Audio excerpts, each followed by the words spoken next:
My brother, my precious sister, chosen one, before we go any further, I want to tell you something about what this message holds for you today.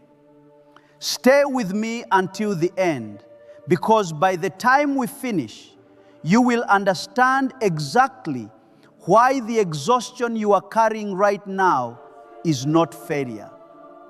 You will have a name for the invisible wall that is keeping you from receiving what you have already won. And you will walk away with something real, something your body and your nervous system can actually use, not just a concept for your mind to hold on to. Stay. This one matters. Now notice your shoulders right now. Are they up near your ears? Is your jaw tight? Is there a weight sitting somewhere in the center of your chest that just has not left? Not in days, maybe not in weeks. Notice it. Don't try to fix it yet. Just let it be there. That tension has a name, and it is not weakness. It is not anxiety. It is not a sign that something is wrong with you. It is the body of someone who has been at war for a very long time and whose muscles have not yet received the news that the war is over. Most messages you will come across for people in your position will tell you to keep pressing, stay in the fight, dig deeper, believe bigger, push through one more time. This message is different, not because it is soft or careless, but because it is built for the ones who have already done all of that, who pressed forward when no one was watching, who stayed in a battle that most people around them could not even see, who paid a price that was real and private and high. This is not calling you deeper into the battle. It is calling you out of it. Because here is a truth about victory that almost no one teaches. Surviving the battle is not the same as living in the life you fought to protect. There is a gap between those two things, and crossing that gap requires something entirely different from what got you here. It requires rest, not as a reward waiting at some distant finish line, as your active assignment starting now as the most important spiritual work you have been given for this season. You one, chosen one. Something brought you to this message today because you needed to hear that.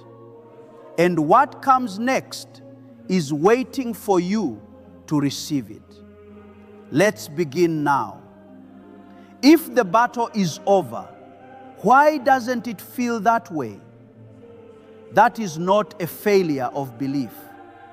That is not a spiritual problem. There is a real reason why the body of someone who has been through prolonged warfare cannot simply decide to rest. And I need to show you what it is. Because until you understand it, you will keep blaming yourself for something that was never your fault. Picture this. It is late at night, maybe 2 a.m., maybe later. You are lying down or sitting somewhere quiet, and your mind will not stop moving. You are going through the list again.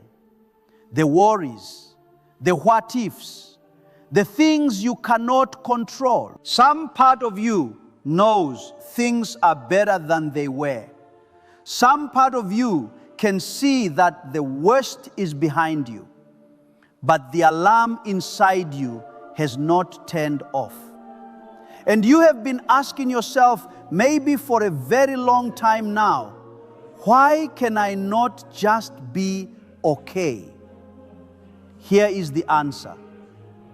When a person walks through a long and real season of threat, the kind of warfare that runs spiritual, emotional, relational, the kind that goes deep and stays there, the brain does not just respond to it. The brain learns from it. It rewires. It builds new pathways specifically designed to keep you alert. Because in that season, alertness was survival. Your nervous system learned that stillness was dangerous, because in the season you just walked out of, it sometimes was. This is not a character flaw. This is not a lack of faith. This is your mind doing exactly what it was built to do: protect you. And it is still doing that job even now that the job has changed. There are signs that the shift is already beginning inside you, even if you have not fully noticed them. I want to name a few of them because they matter more than you know. The first is a kind of tiredness that sleep does not fix. You rest and you wake up still tired, not because something is wrong with you physically, but because the body is carrying something that physical sleep cannot reach, the weight of prolonged biochemistry still moving through the system. That is real, and it is not permanent. The second sign is that you react to small things as though they were large threats. Someone says something unexpected, and the alarm inside you fires immediately, louder than the situation calls for. That is not overreaction. That is a system that was trained to stay ready, still doing its job in a season where the job has changed. The third sign is guilt. Guilt when you are not productive. Guilt when you allow yourself to pause. A quiet but persistent voice saying, you have not done enough. Have not pushed hard enough, even when the evidence says otherwise. When you have been in warrior mode for a long time, the warrior mode begins to measure your worth in output. And you have been in warrior mode for a long time. The fourth sign is this: you no longer know what you actually want. You only know what you need to survive. The things that once brought you joy feel distant or flat. And the things you used to look forward to have gone quiet inside you. That is not depression. That is the narrowing that happens when a person has been running on emergency fuel for too long, and the system shut down everything non-essential to keep you in the fight. I want you to hear this clearly. Not one of these signs is failure. Every single one of them is evidence of someone who held the line through something real. You did not come out of that season smaller. You came out denser, more formed, more tested, more real in ways that cannot be manufactured. Think about David, not the king yet, the shepherd, the young man who was anointed and then sent back into the fields, who spent years in the wilderness, not as punishment, but as formation. There is a wisdom you cannot learn in a palace. There is a depth of character that only the pressure of the wilderness can produce. What the desert did to David was not diminish him. It made him precisely the kind of person who could carry the weight of what was coming. What the battle did to you, it was not wasted. I will come back to that. But first, I need to show you something deeper. Because knowing why you cannot rest, that alone would be enough to begin the shift. But there is a belief underneath the exhaustion. And until we name that belief, it will keep running the show. So here is what I need to show you next. Rest is not what happens when you are finished working. Rest is not the absence of striving. Rest is a skill, an advanced spiritual practice. And most people who have been through what you have been through were never taught how to do it. There is a pattern I see in people who have walked through long seasons of warfare. The warrior identity does not know how to turn itself off. Not because the person is broken, but because warrior mode became the only identity that felt safe. Striving became the evidence of faithfulness. Pushing became the proof of worthiness. And somewhere along the way, the armor stopped being something you wore and became something you wear. Think about an eagle, not fighting the wind, not flapping, not forcing its way to altitude, just extending its wings wide, riding an invisible current of warm air that rises from the earth, lifted by something it did not create and does not have to force. The ego is not passive. It is present.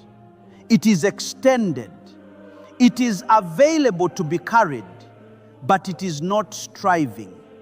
It is not grinding its way higher. It is resting in motion, which is a completely different thing. That is the mode you are being called into now. Not passivity, presence. Not collapse, extension. The current was always there. You just could not feel it when your wings were locked into battle position. But here is the obstacle, and I want to be honest with you about it, because pretending it is not there will not serve either of us. The warrior identity does not release easily. There is a belief underneath it that says, if I stop fighting, I will lose everything I fought for. If I rest, something comes back in. If I soften, I become vulnerable again. I understand where that belief came from. There was a season, maybe more than one, where letting go actually did cost you something. Your vigilance was not irrational, it was earned. The season taught you that alertness was survival. But that was then. And the most honest thing I can say to you right now is this: seasons change. What kept you safe in the wilderness will keep you stuck on the other side of it. So here is a practice I want to offer you, simple enough to use right now, wherever you are, without moving. Before you react to something that sets off the alarm inside you, before you brace before the system fires, pause for just one breath and ask inwardly, is this a real threat or is this a warrior habit? That is all. One question, one breath directed inward. Your own wisdom knows the difference.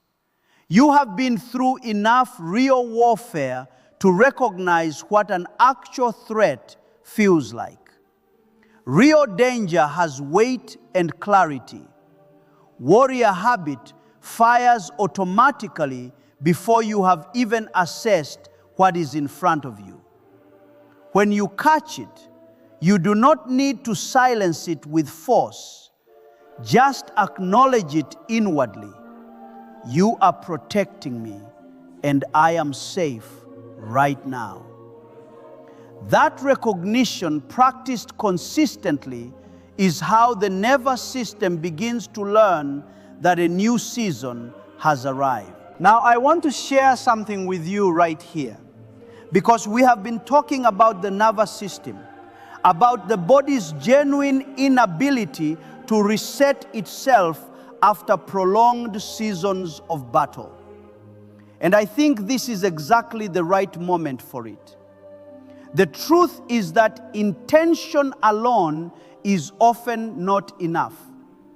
You can decide to rest. You can use the discernment practice.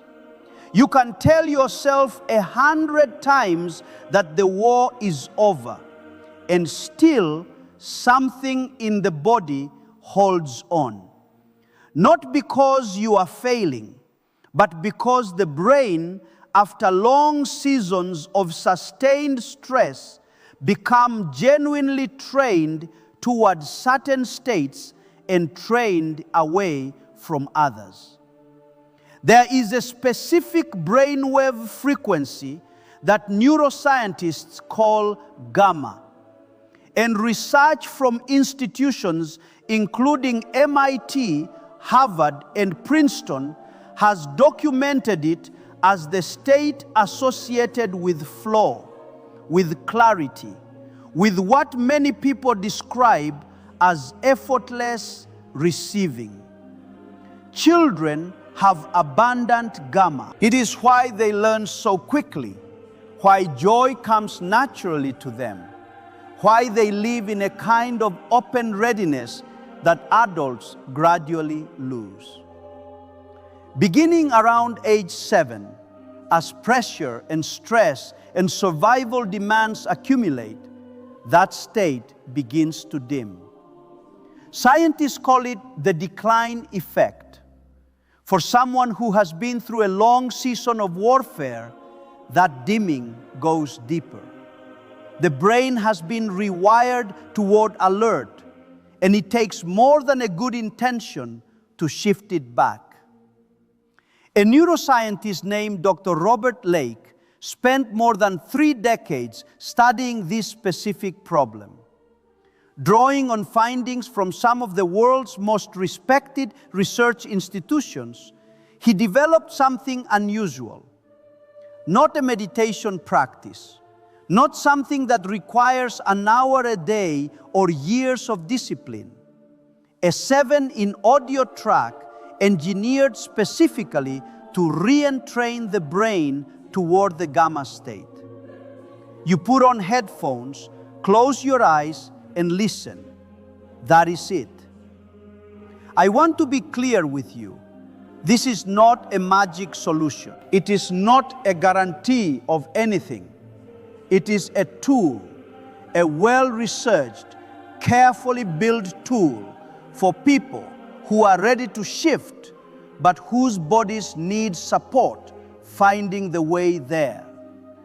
It does not do the healing for you. It helps create the conditions for the receiving you are already moving toward. To access this kind of gamma entrainment through traditional clinical means would cost around $300 per session of BOF feedback therapy, or upward of $7,000 for the equipment to do it at home. What Dr. Lake built compresses that same technology into a 7-minute audio you can access today. The standard price is $49, but through the link I have placed in the description and the pinned comment of this message, it is available for $39, and that price is not available anywhere else. With it, you also receive 4 additional resources at no extra cost. An audio track developed specifically for children using this same approach. A foundational book on the principles behind the film The Secret, the original, more substantive version, valued at $20. A guided visualization covering the 4 areas of life most affected by battle seasons: relationships, finances, health, and inner peace. And a printed reference guide for the 5 most important habits of someone living in alignment with who they are becoming. There is a complete money-back guarantee. If you listen and feel nothing, no shift, no change, nothing at all, you receive your money back fully and without question. One important thing: there are counterfeit products circulating right now using this name without the actual technology. There are audio files without the brain and trainment engineering embedded in them.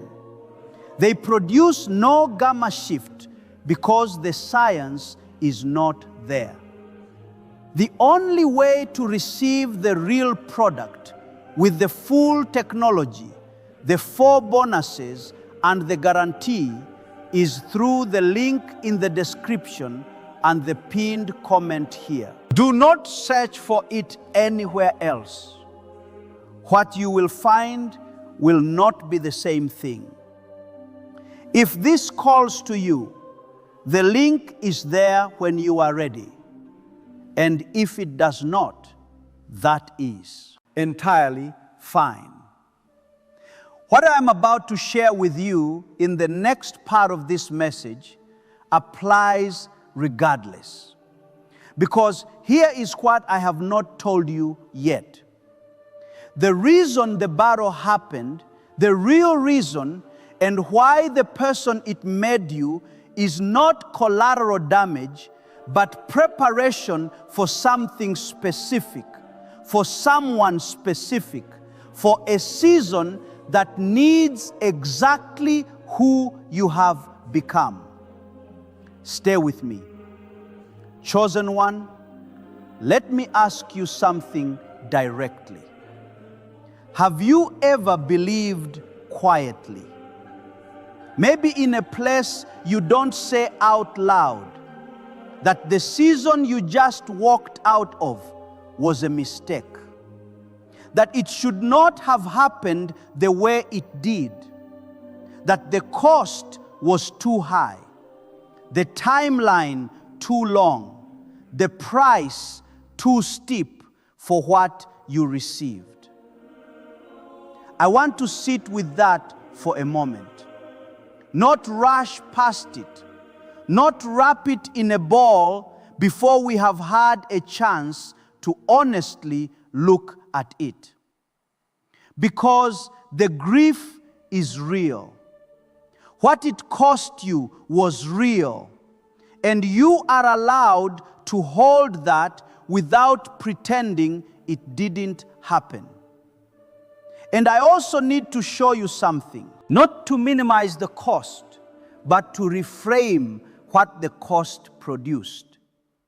Think about Joseph, not the ending before the ending, the pit, the years in slavery, the prison cell, more than a decade of a life that looked from the outside like catastrophic failure. And here is what history shows us.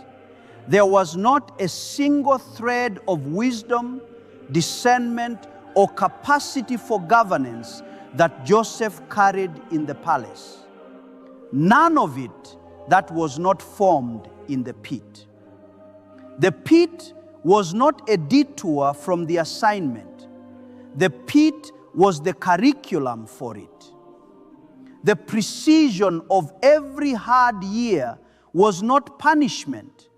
It was preparation for a specific responsibility that required the exact person those years had produced. What had to be stripped away in your battle season? The untested version of you, the shallow confidence, the parts that were not deep enough to carry what is coming. That stripping was not random. That was precision.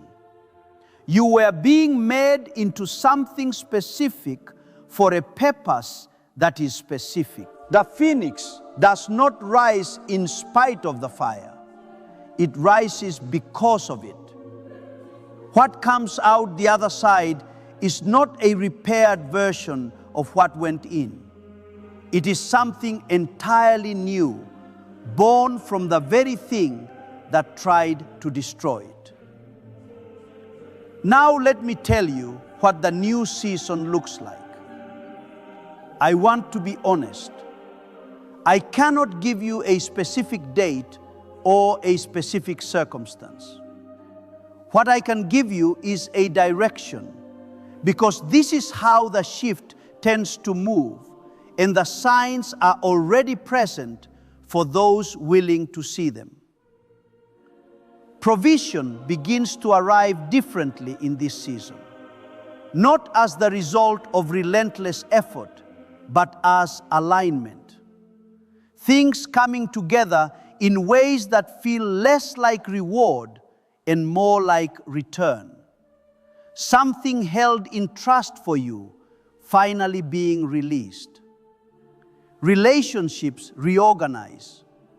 The connections that were attached to the old version of you quietly fall away, and the right people for this new season begin to appear. Creativity comes back, not the forced grinding kind, but the natural kind that rises when the pressure of survival is no longer consuming everything.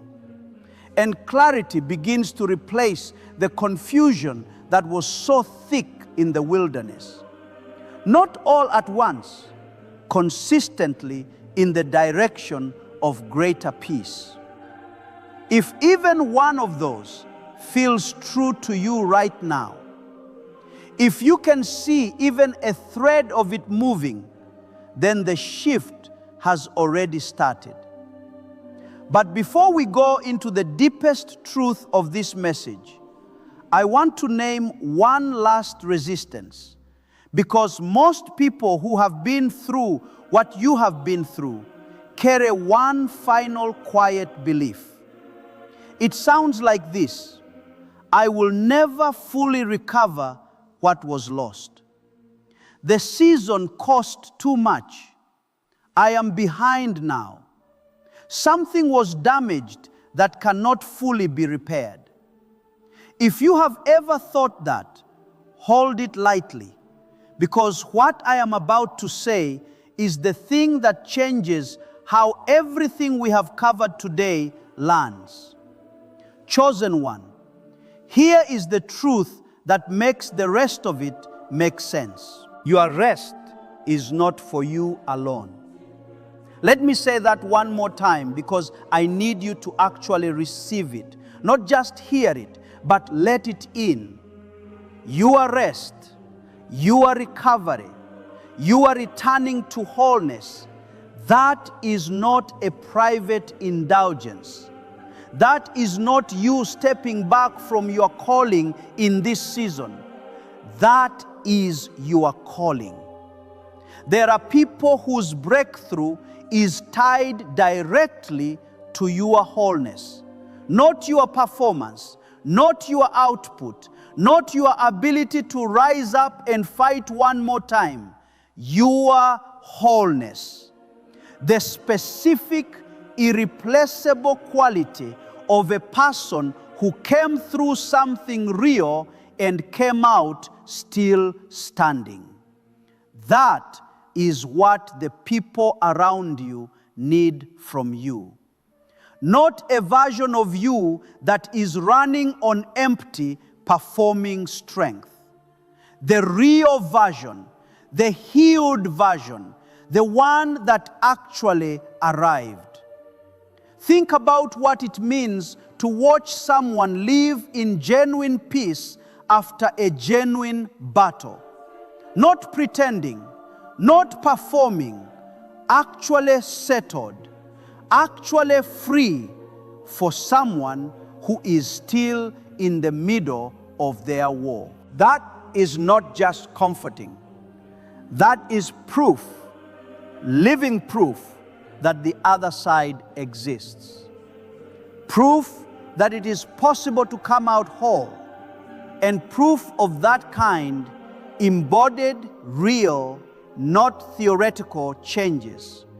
People at a level that words alone cannot reach. You are becoming that proof. I want to say something about who you are now, not who you were at the start of the battle. Who you are on the other side of it. You are no longer called to the front lines. That identity served you. It protected you. It got you through, and it asked everything you had, and you gave it. And now, it is being asked to step aside, not abandoned, transformed. Because what you are becoming is something different from the fighter. You are someone whose deepest medicine comes from the deepest wound. Not in spite of what you walk through, but because of it. The things you now understand about endurance, about silence, about holding on when nothing makes sense, those are not scars to hide. They are the source of what you will give to the people who come after you. You carry a different quality of light now. Not borrowed light, not reflected light, and light. The kind that does not need to announce itself. The kind that people can feel the difference in before you have said a single word. And one day, you are going to look a person in the eye who is exactly where you were, who cannot see a way through, who is asking the same questions you asked in the dark.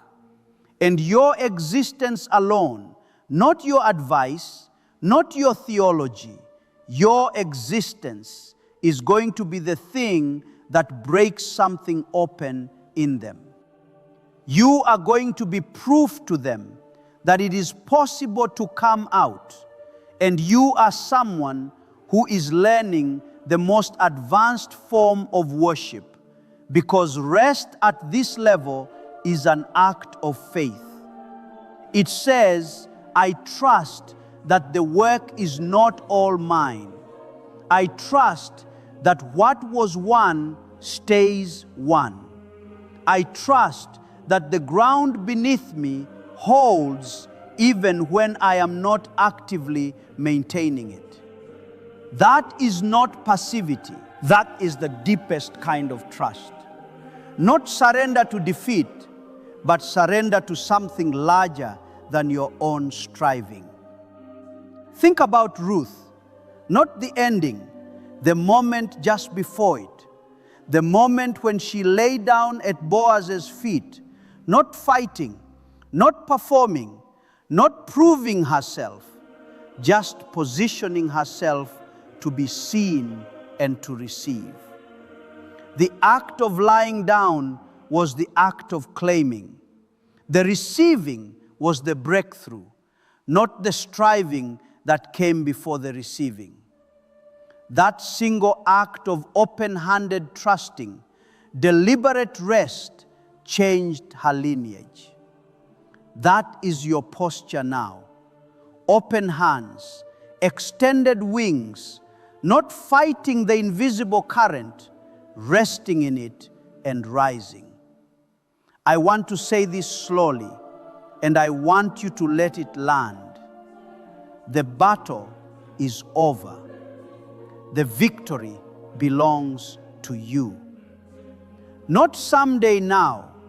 In this moment, you are standing on the other side of something that tried to take you out, and it did not take you out. You are still here.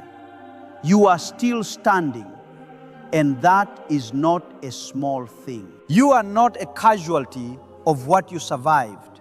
You are a testament to it. You are not too broken to be useful. You are broken in exactly the right places, the ones that let the light through. Rest is not retreat. Rest is arrival, and you have arrived. Now a practice, not complicated. One sentence spoken to yourself once each day. Find your own version of it, the version that is true for your story. The one whose deepest medicine flows from the deepest wound. Rise.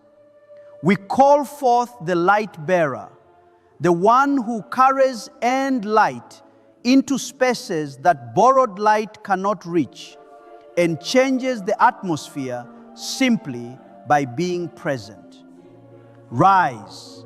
We call forth the hope restorer, the one who will one day look into the eyes of someone still in the battle and be for them living proof that the other side exists. Rise. We call forth the sacred worshiper, the one who has learned that rest itself is an act of devotion, that receiving is an act of trust, that open hands are the most powerful posture of this season. Rise. We open now to the right relationships aligned with what is coming. The connections that belong to this new version, not the old one. We open to provision that arrives through alignment rather than striving, through return rather than reward. We open to creativity that flows again as the weight of survival lifts, and to the clarity that has been building quietly underneath the confusion of the wilderness.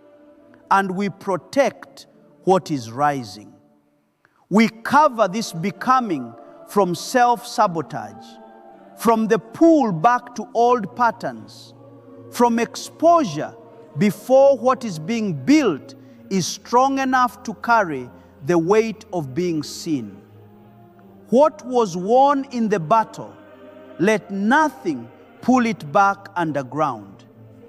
What is being formed right now, let it be guarded until it is ready. Now we declare, I am someone who has won. I am someone who is safe to rest. I am someone whose wholeness is medicine for the people coming after me. I am someone who carries earned light. I am someone who is learning to receive. I am someone who is arriving. We are the ones who came through. We are still standing. And what we have been given is not a small thing. It is done. It is sealed. We receive it, and so it is. Before you go, if this message found you at the right time, type the word rest in the comments. Just that one word. It matters more than you think. And if you know someone who has been in a long, quiet battle, someone who needs to hear that it is safe to stop fighting something that has already been decided, share this with them. You do not have to explain it. Just send it. Let it find them. If you want support for the neurological shift, we talked about the brain's path back to flow, and receiving that resource is in the pinned comment and in the description. It is there for anyone who feels called to it. Go rest, chosen one. You have earned it, and more than that, you need it. The next season is waiting.